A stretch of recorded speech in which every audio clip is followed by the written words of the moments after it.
اس آیت کریمہ میں بڑا ہی پیارا اصول سکھایا گیا کہ دنیا کے اندر عزت، مقام اور مرتبہ یہ لوگ حاصل کرنے کے لیے وہ یہ سمجھتے ہیں کہ جتنا مال زیادہ ہوگا اتنی ہماری عزت زیادہ ہوگی۔ آپ دیکھیں نا کہ جتنے مالدار ہیں ان کے پاس اتنا مال ہے، کروڑوں پتی، ارب پتی لوگ ہیں، اتنا مال ہے کہ ان کی جتنی زندگی باقی ہے یہ ساری زندگی کوئی کام نہ کریں، بیٹھ کر اسے کھائیں اور ان کی نسلیں بھی کھائیں تو یہ مال ختم ہونے والا نہیں، اتنا مال ہے۔ لیکن اس کے باوجود مال کی ہوس ہے، اس کے باوجود مال کی فکریں، اس کے باوجود حرام کمانا، لوٹ مار کرنا، رشوت لینا۔ آج چھوٹا سے چھوٹا جو وزیر ہے وہ بھی اربوں روپے کے کرپشن میں مبتلا نظر آتا ہے۔ تو بات یہ ہے کہ وہ مال اس لیے نہیں کماتے کہ وہ یہ سمجھتے ہیں کہ ہمارے پاس کھانے کے لیے نہیں ہے، پہننے کے لیے نہیں ہے۔ یہ مال تو ان کی تجوریوں میں رہتا ہے، نہ یہ اسے کھا سکتے ہیں، نہ پہن سکتے ہیں، نہ اس مال کو وہ استعمال کر سکتے ہیں۔ یہ تو سوئٹزرلینڈ میں ہوگا، امریکہ میں ہوگا، یورپ میں ہوگا، اور یہ اربوں روپے، یہ اربوں ڈالر ان کے پڑے ہوتے ہیں۔ یہ مال در حقیقت وہ صرف اور صرف دنیا والوں پر روب و دبدبا ڈالنے کے لیے جمع کرتے ہیں۔ خاص طور پر جو بڑے بڑے سیاستدان ہیں تو مال کا ڈھیر اس لیے لگاتے ہیں کہ ہمارے معاشرے کے اندر اس کی بڑی ویلیو سمجھی جاتی ہے جو بہت زیادہ مالدار ہو۔ لیکن یہ لوگوں کی غلط سوچیں ہیں۔ اللہ رب العالمین کے حضور سب سے جو زیادہ قریب ہے اور جو سب سے زیادہ عزت والا ہے، معزز ہے، وہ ہے جو سب سے زیادہ پرہیزگار ہے۔ ان اکرمکم عند اللہ اتقاکم، بے شک اللہ کے نزدیک سب سے عزت والا وہ ہے جو تم میں سب سے زیادہ متقی اور پرہیزگار ہے۔ تو یہاں یہ اصول بتایا گیا کہ تم اپنے مال اور اولاد کو قرب الہی کا ذریعہ نہ سمجھو۔ یہ مت سمجھو کہ جتنا مال زیادہ ہوگا، جس طرح دنیا کے اندر تمہیں بعض نادان عزت دے دیتے ہیں تو اللہ کے دربار میں تمہیں مال سے عزت نہیں ملے گی۔ وما اموالکم ولا اولادکم، تمہارا مال اور تمہاری اولاد باللتی تقربکم عندنا زلفا، یہ ایسی چیزیں نہیں ہیں جو تمہیں ہمارے دربار میں قریب کر دیں۔ یہ مال اور اولاد ایسی چیزیں نہیں ہیں کہ جو تمہیں ہمارے دربار کے قریب کر دیں۔ لیکن حضرت علی رضی اللہ تعالیٰ عنہ فرماتے ہیں کہ مال اور اولاد حرث الدنیا ہے، دنیا کی کھیتی ہے، اور نیک اعمال حرث الآخرہ، آخرت کی کھیتی ہیں۔ اور اللہ تبارک و تعالی جس کے لیے چاہتا ہے اس کے لیے مال اور اولاد کو آخرت کی کھیتی بنا دیتا ہے۔ وہ کون ہوتے ہیں؟ جو اولاد کی اچھی تربیت کرتے ہیں، اور ان کو فکر یہ ہوتی ہے کہ جب ہم دنیا سے جائیں تو ہماری اولاد ایسی نیک پرہیزگار ہو کہ ہمارے لیے ثواب جاریہ کا باعث ہو۔ وہ ضرورت کا مال اپنے پاس رکھتے ہیں اور باقی اللہ کی راہ میں دیتے ہیں اور ثواب جاریہ کے کام کرتے ہیں۔ تو ایسے ہی لوگوں کے متعلق قرآن نے بیان کیا الا، مگر من آمن وعمل صالحا، جو ایمان لائے اور اچھے عمل کرے، فَأُولَئِكَ لَهُمْ جَزَاءُ الضِّعْفِ بِمَا عَمِلُوا، تو یہ وہ لوگ ہیں کہ ان کے عمل کا انہیں دگنا صلہ دیا جائے گا۔ دگنا صلہ دیا جائے گا. یعنی یہ مال اور اولاد اس کے لیے دنیا میں بھی زندگی گزارنے کا ذریعہ ہے اور آخرت میں بھی وہ نجات کا ذریعہ ہوں گے. جو نیک اعمال اختیار کرے گا اللہ اس کے مال میں بھی برکت دے گا، اولاد میں بھی اسے سکون چین اطمینان بھی دے گا. وَهُمْ فِي الْغُرُفَاتِ آمِنُونَ، اور وہ جنت کے محلات میں امن سکون چین سے ہوں گے. وَالَّذِينَ يَسْعَوْنَ فِي آيَاتِنَا مُعَاجِزِينَ، اور وہ لوگ جو ہمیں ہماری آیتوں میں ہرانا چاہتے ہیں، یعنی وہ جھوٹی بحث کر کے اسلام کا راستہ روکنا چاہتے ہیں، یہ اسلام کی ترقی نہیں روک سکتے.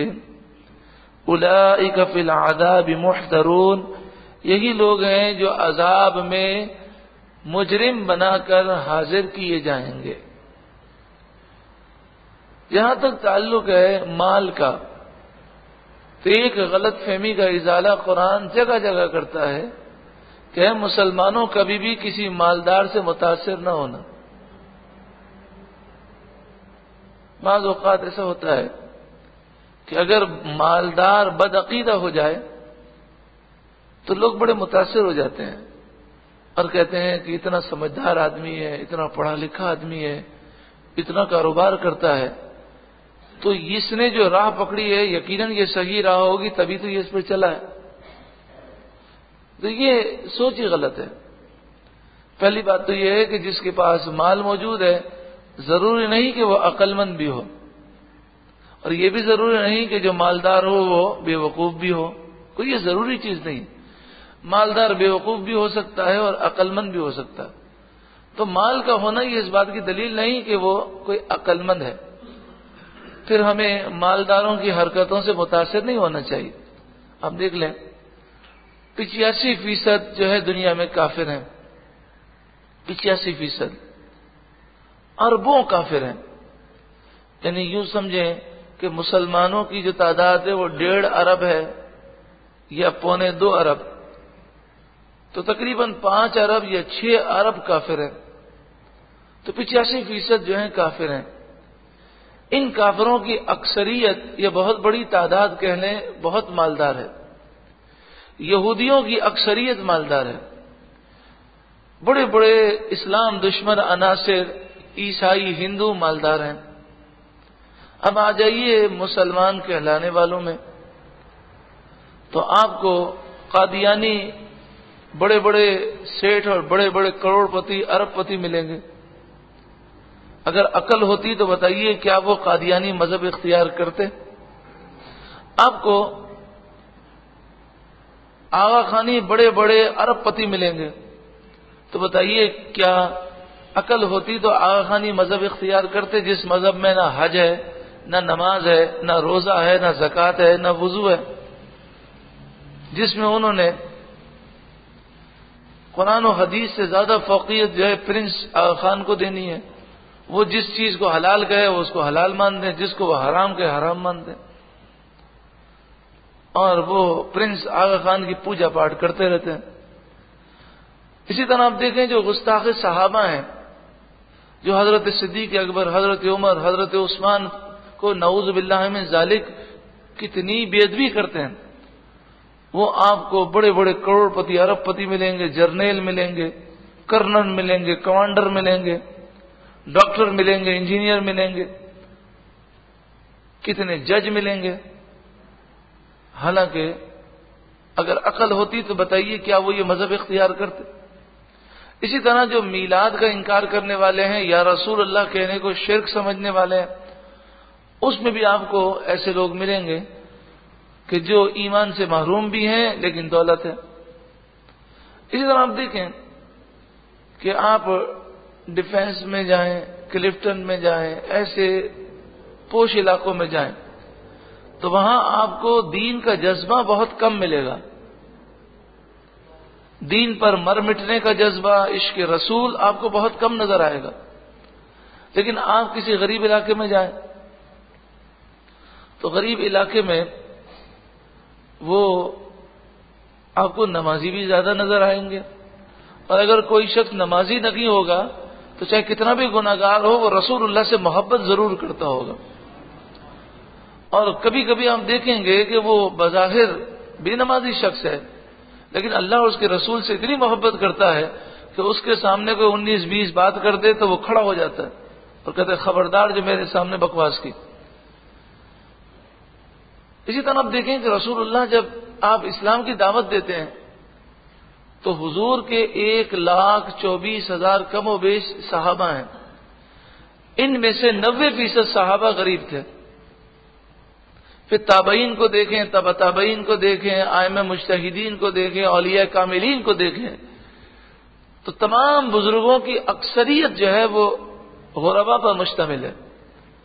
تو یہ نہیں کہ جناب یہ میلاد اور عشق رسول کی باتیں تو غریب علاقوں میں زیادہ پائی جاتی ہیں. دیکھیں ڈیفنس کے اندر کلفٹن میں دیکھیں کہ وہ تو جناب ان چیزوں سے دور ہیں تو وہاں شراب کے اڈے بھی آپ کو زیادہ ملیں گے.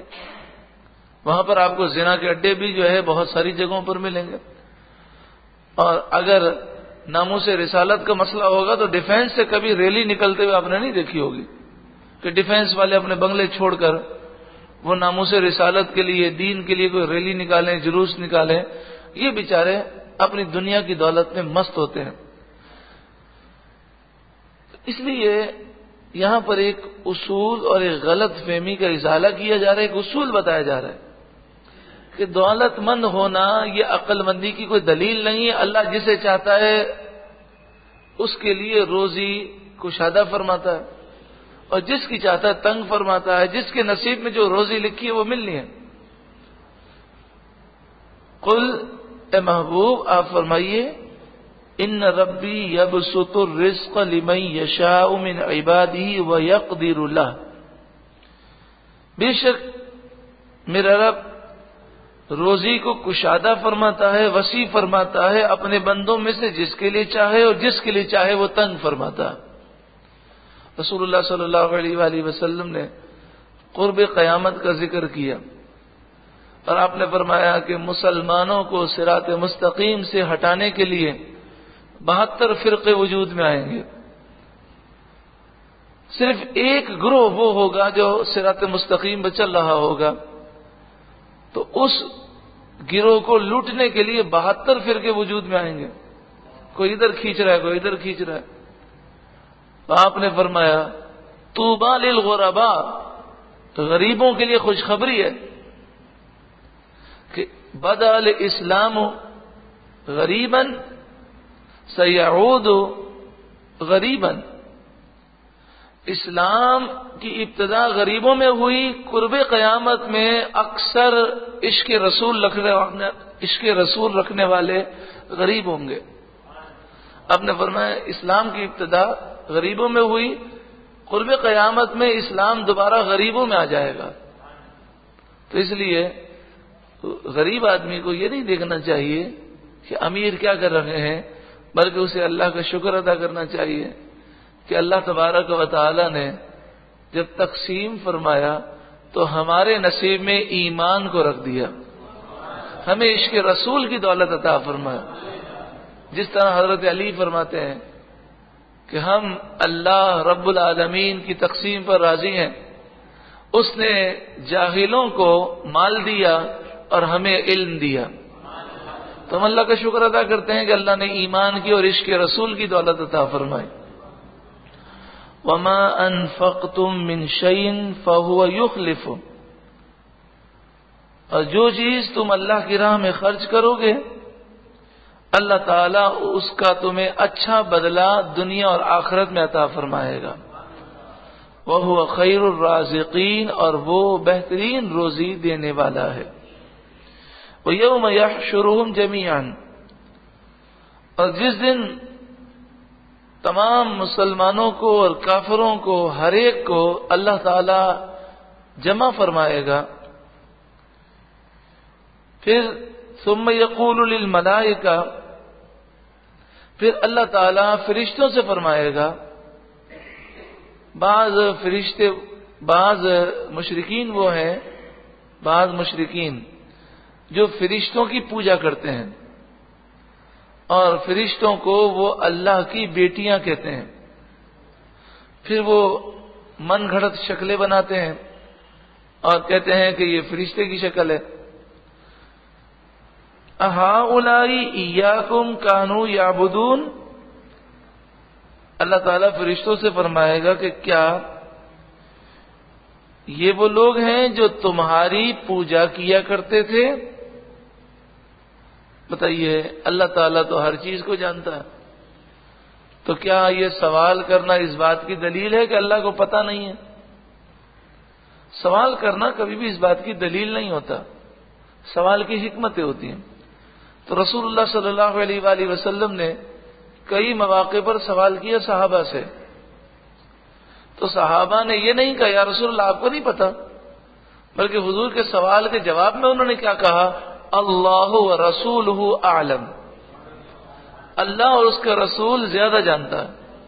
یہاں تک کہ حجۃ الوداع کے موقع پر، آخری حج جو رسول اللہ نے ادا کیا میدان عرفات میں 9 ذی الحجہ کو، اب آپ بتائیے جو حاجی میدان عرفات میں 9 ذی الحجہ کو پہنچتا ہے، ہر ایک کو معلوم ہوتا ہے کہ یہ آج ذی الحجہ کا مہینہ ہے، 9 تاریخ ہے۔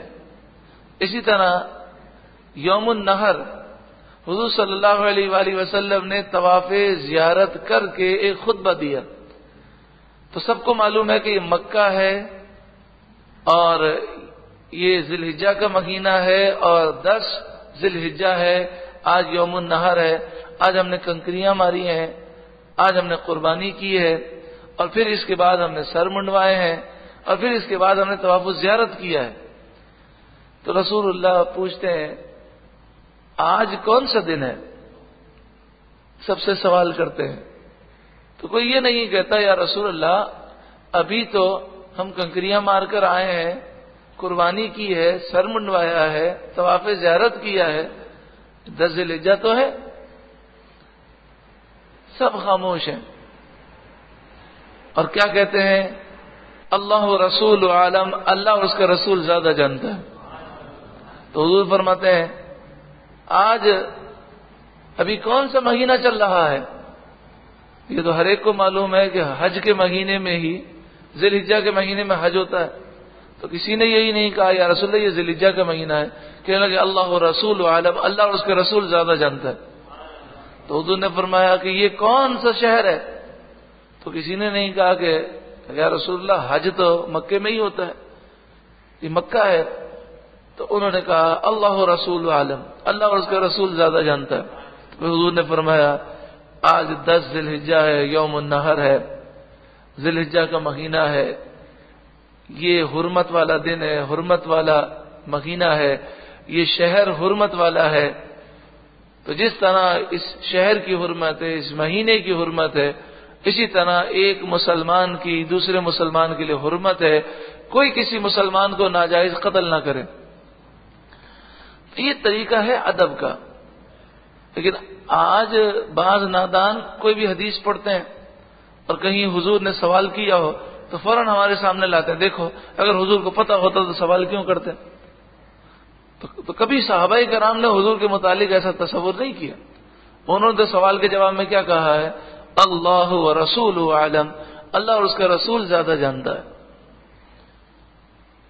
تو اللہ تعالیٰ فرشتوں سے فرمائے گا کیا یہ وہ لوگ ہیں جو تمہاری پوجا کرتے تھے؟ قالوا سبحانک انت ولینا من دونہم،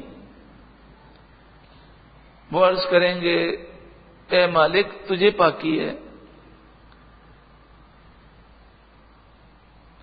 تو ہی ہمارا دوست ہے، یہ ہمارے دوست نہیں ہیں، ہم نے دوستی تجھ سے کی ہے۔ بل کانوا یعبدون الجن، یہ ہماری پوجا نہیں کرتے تھے، یہ جنات کی پوجا کرتے تھے، یعنی شیطانوں کی پوجا کرتے تھے۔ شیطان جس طرح انہیں کہتے اس طرح کے وہ بت بناتے، اور جو شیطان انہیں چڑھاتے وہ اس پر چڑھتے رہتے۔ اکثرهم بهم مؤمنون،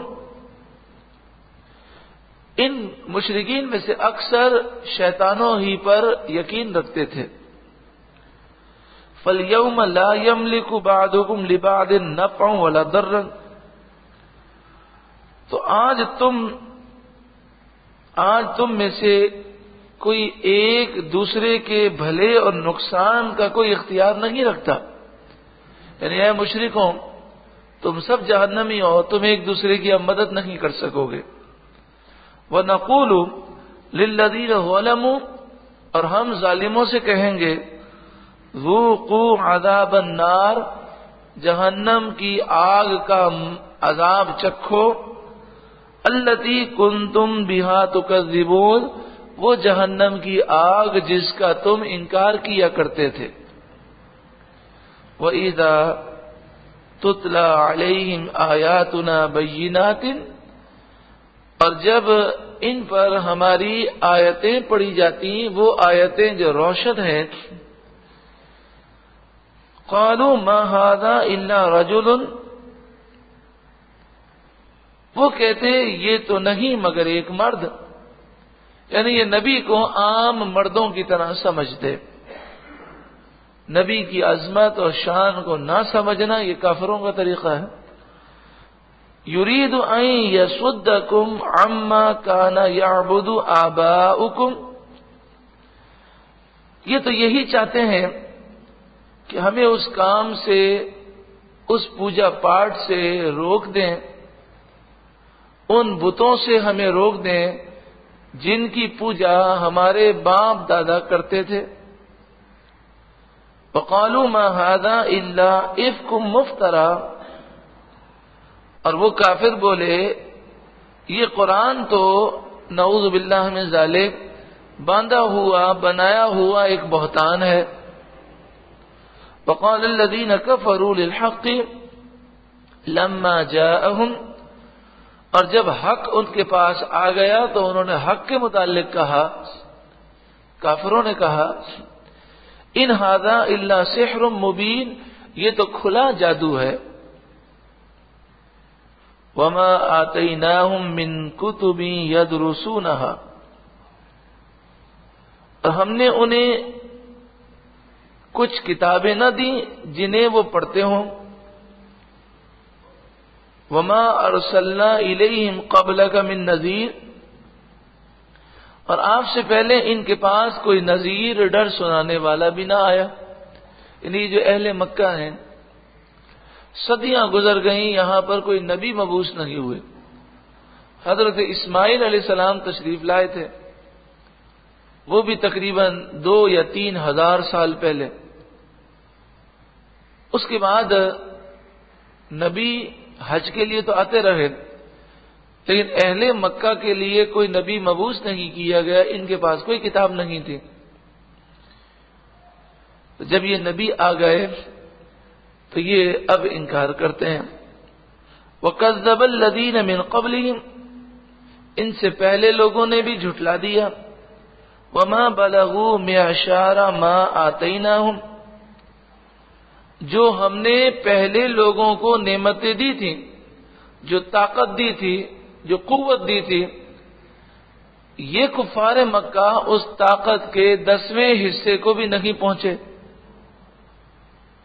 پہلے لوگوں کی عمریں 1000 سال 1500 سال لمبے چوڑے ہوتے تھے، صحت بڑی قوی ہوتی تھی، آبادی بہت کم ہوتی تھی، بڑے بڑے باغات جنگلات ان کے پاس ہوتے تھے، کھانے پینے کی اور پانی کی کوئی تکلیف نہیں ہوتی تھی. اب آپ دیکھتے جائیں کہ جس طرح زمانہ گزرتا جا رہا ہے، تو آج ہماری جو حالت ہے، نہ ہم اتنا کھا سکتے ہیں، نہ ہماری صحت اتنا ساتھ دیتی ہے، اور نہ ہی اتنی لمبی عمریں ہوتی ہیں. عام طور پر آدمی 40 سال کے بعد مختلف بیماریوں اور مختلف پریشانیوں کا شکار ہو جاتا ہے، اور زندگی اس قدر ٹینشن والی ہے کہ عام آدمی، نوجوان آدمی بھی سکون کی نیند نہیں سو پاتا. تو جب اتنی مختصر زندگی، پہلے ایک تصور تھا کہ جب شروع میں فلیٹ بنے تو کوئی آدمی فلیٹ میں رہنے کے لیے تیار نہیں ہوتا تھا.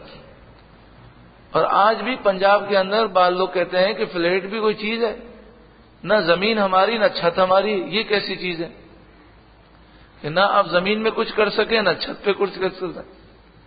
تو لوگ جو ہے زمین کے مکانات جو ہے خریدتے تھے، پھر اس کے اوپر بنانا چاہتے تو اوپر بنا لیتے، اور پانی کی فراوانی تھی.